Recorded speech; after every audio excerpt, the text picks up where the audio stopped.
Mewtwo's origin sequence introduces complex themes and ideas such as identity. I mean, one of the first things Mewtwo asks when he is born, one of the first things he asks is, "Who am I? What am I?" His first friend was a human named Amber too, who was also a clone, along with a bunch of other Pokemon.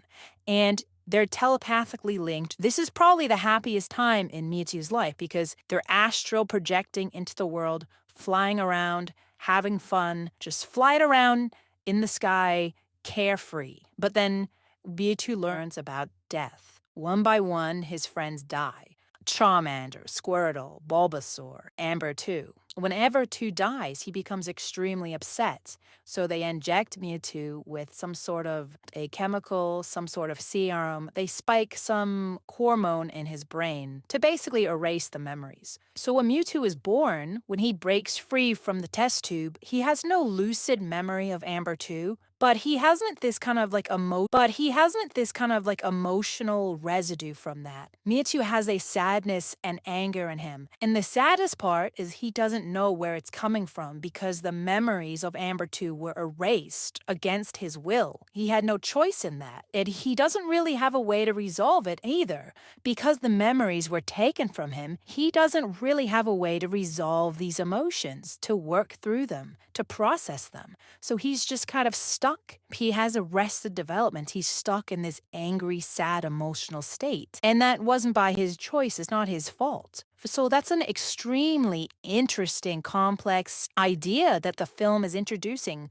Are Pokemon slaves? Do they have choice? Do they have freedom? Also, there's also the cloning ethics, creating life, but trying to control it. You can see Giovanni clearly thinks he's kind of like a god figure. He's creating these powerful, genetically engineered Pokemon and trying to control them. See him, he tries to kind of seduce Mewtwo with power, but it blows up in his face, literally. I mean, it's so interesting. Mewtwo's origin story is so beautiful and interesting. Mewtwo's origin story is so beautiful and interesting. And then we get the rest of the movie. It's a brain-dead plot. And just like Mewtwo was betrayed by all the humans in his life, the audience was betrayed by this movie because the rest of the runtime is brain dead. It's just, oh, how many Pokemon can we squeeze in this movie? Like, there should have been more suspense building up Mewtwo. There should have been more mystery and suspense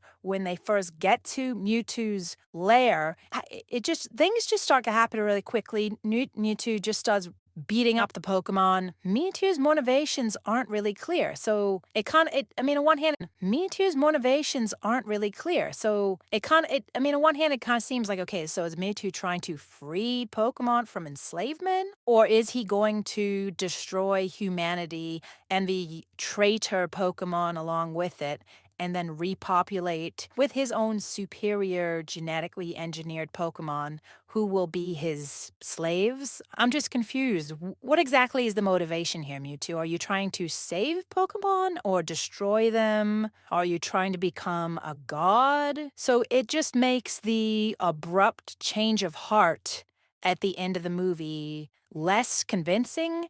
It's giving Poochie from The Simpsons. I have to go now. My planet needs me. Like the writers, it's really like the animation budget ran out, and they're like, well, I guess Mewtwo changed his mind and he just pieces off with the Pokemon, flies away for a better day. Like watching this as an adult, it's a very unsatisfying ending. The closing of the movie betrays the brilliant opening.